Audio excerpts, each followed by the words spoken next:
Magandang gabi mga kapuso. Ako po ang inyong Kuya Kim na magbibigay sa inyo ng trivia sa likod ng mga trending na balita. Nagliparan ng mga tanong ng mga nakiramay sa isang burol sa Bohol. Dinagsa kasi ng libu-libong gamo-gamo. Bakit nangyari ito?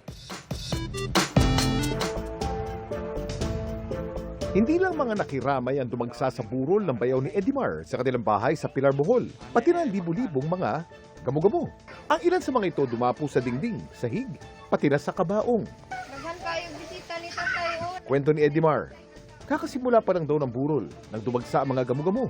Pagkatapos nilagay, mga 2 oras bago nagsilabasan yung gamo-gamo. Napakarami.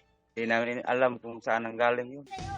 Sa dami ng gamo-gamo sa lamay, hindi na raw sila makalapit sa kabaong. Matamaan yung mata mo sa sobrang dami. Paano kaya sinulusyonan ni Edimar ang dumagsang problemang ito? Kuya Kim, ano na? Ang mga namataang nagliliparang insekto sa video, nakasanay na natin tawaging gamo-gamo. Ito rin ang tawag natin sa moth na malapit na kamag-anak ng mga paru-paro. Pero ang mga gamo-gamong nasa video, hindi mga moth kundi mga winged termite. Ito yung mga anay na may pakpak. Tinatawag din natin yan na alate. Sila yung mga future king and queen na mga termite. Kaya din natin sila nakita nung nagsaswarm, yan yung tinatawag nating nuptial flight. So yan yung way na pumili ng kanilang magiging partner habang buhay. Mga termite ay mga monogamous. Wala pang pag-aaral na maaari magpaliwanag kung bakit naaakit ang mga gamo-gamo sa liwanag.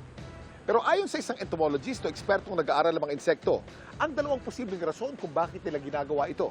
Yung teorya niyan, unang-una, they use it for navigation. Kasi noon, ang ginagamit nila pang navigate ay yung mga natural light lang. Yung iba, they find their food sa termite. Yun din yung signal nila na, okay, doon tayo magkita sa ilalim ng poste. Yung swarming nila, natataon yan sa pagpapalit ng panahon. Nangyayari yan mula pag tag-init, nagiging tag-ulan na.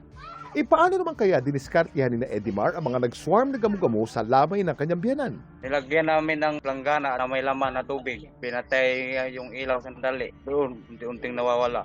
Nilalagyan ng tubig para din panghuli kasi yung pakpak nila pag nakapili na sila ng kanilang partner. Pag laglag nun, kung sila doon sa planggana, hindi sila makakapunta sa panibago nilang area kung saan sila magpaparami. Pang-deter din or pang-pigil.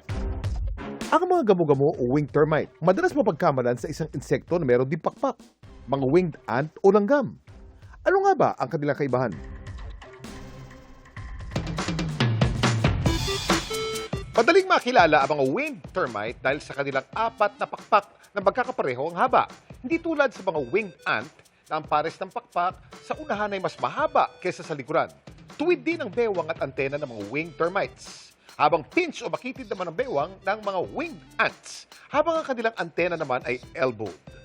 Samantala, para malaman ang trivia sa likod ng viral na balita, i-post o i-comment lang. #Kuya Kim, ano na? Laging tandaan, importante ang may alam. Ako po si Kuya Kim at sagot ko kayo, 24.